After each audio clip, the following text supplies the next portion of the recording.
अगर मुझे क्रिसमस की किसी ने बधाई भी दे दी ना, इधर ही ठोक के ईसा मसीह बना दूंगा, इतना याद रखना। धुरंधर मूवी का एक डायलॉग है, हिंदुस्तानियों का सबसे बड़ा दुश्मन हिंदुस्तानी ही है, पाकिस्तान तो दूसरे नंबर पर आता है। और ये सब देखने के बाद सच भी लग रहा है, क्योंकि क्रिसमस के मौके पर खुलेआम तोड़फोड़ किया गया।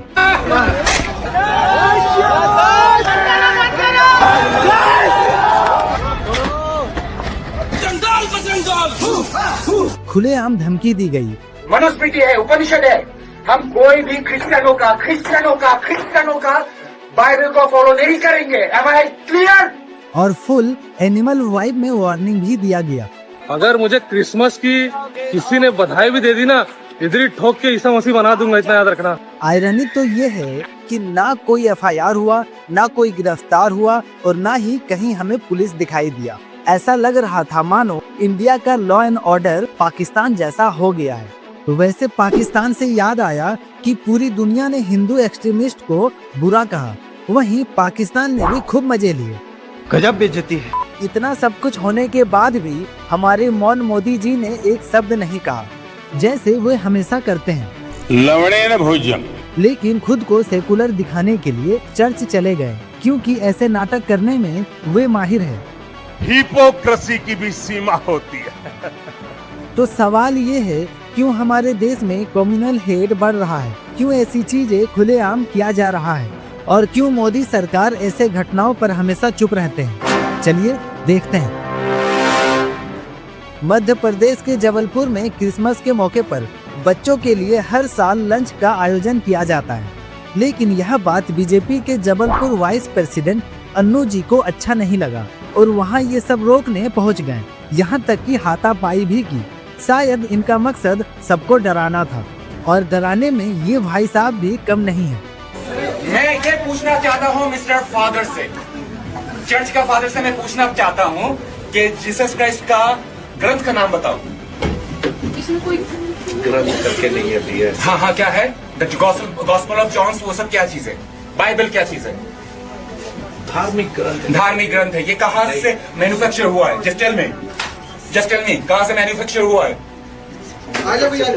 Of course it was not printed in India. Bharatvarsh में ये पैदा हुआ ही नहीं था। विदेशी क्रिश्चियन लोगों का, विदेशी भाषाओं का बाइबल हमारे इंडिया में चलेगा नहीं। हमारा क्या है? चारों वेद है, मनुस्मृति है, उपनिषद है। हम कोई भी क्रिश्चियनों का बाइबल को फॉलो नहीं करेंगे। Am I clear? बोलो। ओम भूर्भुवस्सुवः तत्सवितुर्वरेण्यं भर्गो देवस्य धीमहि धियो यो न प्रचोदयात्। ओके? जय श्री राम। जय Shri Ram. Jesus Christ is not hours. Jesus Christ is not hours. हमारा कौन है? राम भगवान।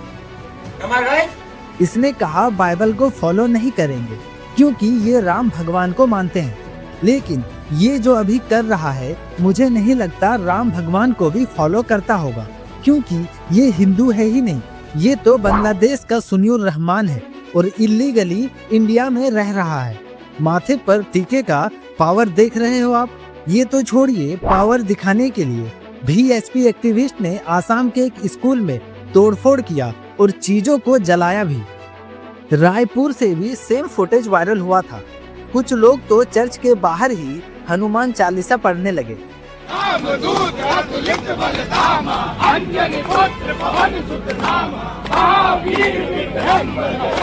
ऐसे अनगिनत केसेस आपने आए दिन सोशल मीडिया पर देखा होगा।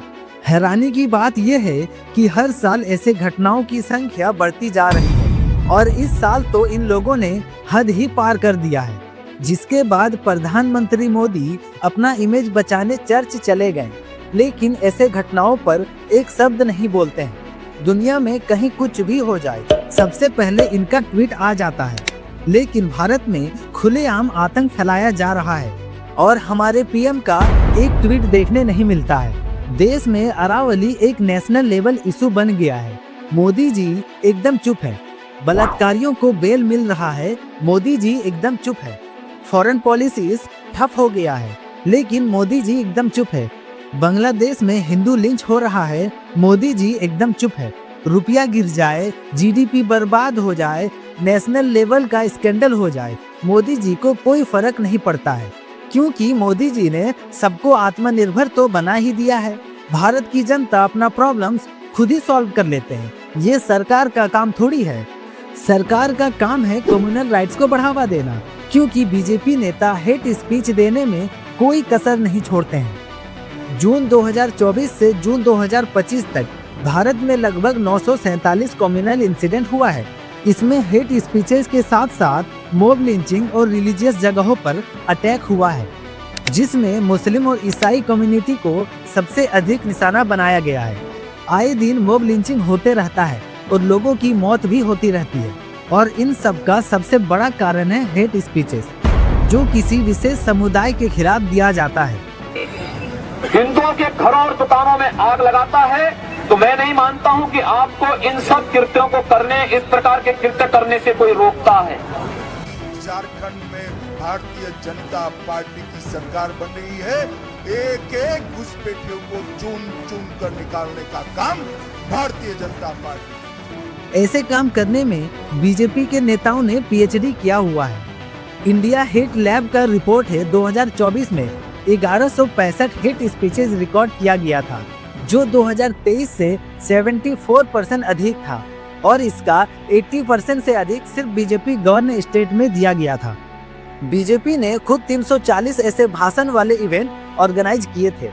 इसी रिपोर्ट के अनुसार प्रधानमंत्री मोदी ने 63 हेट स्पीचेस दिए थे, योगी आदित्यनाथ ने 86, अमित शाह 58 और आसाम के सीएम हेमंता बिस्वा शर्मा, पुष्कर सिंह धामी और नीतीश राणे भी हेट स्पीचेस देने के मामले में शामिल है। और पहले जब उनकी सरकार थी उन्होंने कहा था कि देश की संपत्ति पर पहला अधिकार मुसलमानों का है। इसका मतलब ये संपत्ति इकट्ठी करके किसको बांटेंगे? जिनके ज्यादा बच्चे हैं उनको बांटेंगे। घुसपैठियों को बांटेंगे। क्या आपकी मेहनत की कमाई का पैसा घुसपैठियों को दिया जाएगा? आपको मंजूर है? ये कांग्रेस का मैनिफेस्टो कह रहा है। सोच के देखो, जिस देश का प्रधानमंत्री ही ऐसे स्पीच खुलेआम देता हो, तो आप क्या ही उम्मीद कर सकते हो। एक टाइम था जब हमारे देश के प्रधानमंत्री कहते थे, सबका साथ सबका विकास। एक मॉडल है सबका साथ, सबका विकास, सबका विश्वास और सबका प्रयास। सुनने में अच्छा भी लगता था, लेकिन जब इनके ही भाषणों में हमें घुसपैठ या एक घुसपैठिए मेरे देश की बहन बेटियों को निशाना बना रहे हैं। ये घुसपैठिए भोले भाले आदिवासियों को भ्रमित करके उनकी जमीनों पर कब्जा कर रहे हैं। वोट जिहाद और लव जिहाद जैसे शब्द सुनने मिले। अब इंडी गठबंधन ने मुसलमानों से वोट जिहाद करने को कहा है। अब बताइए, हमने लव जिहाद सुना था, लैंड जिहाद सुना था, और वोट जिहाद। घुसपैठ या वोट जिहाद और लव जिहाद जैसे शब्द सुनने मिले तो ये सिर्फ एक भाषण नहीं होता है।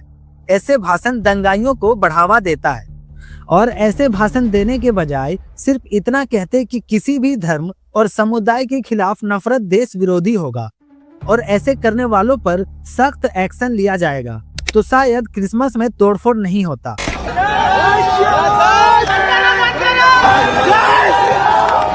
मस्जिद के बाहर नारे नहीं लगते,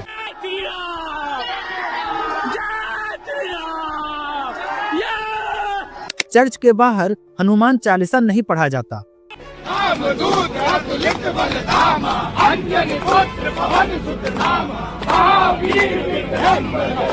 अगर आप सोच रहे हो ये एक कम्युनिटी के साथ हो रहा है और इससे आपको कोई फर्क नहीं पड़ेगा, तो आप एक अंधभक्त हो, क्योंकि जब रोजगार नहीं होगा और महंगाई बढ़ती रहेगी तो इसका असर किसी एक समुदाय को नहीं, पूरे भारत को होगा। और जब हम इन नेताओं के चक्कर में हिंदू और मुस्लिम करने में लगे रहें तो शायद धर्म तो बचा लोगे आप, लेकिन देश को बचाना मुश्किल हो जाएगा। आज अगर आप चुप हो ये सोचकर कि आग किसी और के घर में लगी है, तो जब पूरे शहर में आग लगेगी तो पानी देने वाला कोई नहीं बचेगा। अब्राहम लिंकन ने कहा था, you can fool some of the people all of the time, and all of the people some of the time, but you cannot fool all of the people all of the time. जय हिंद, मिलते हैं अगले video में, धन्यवाद।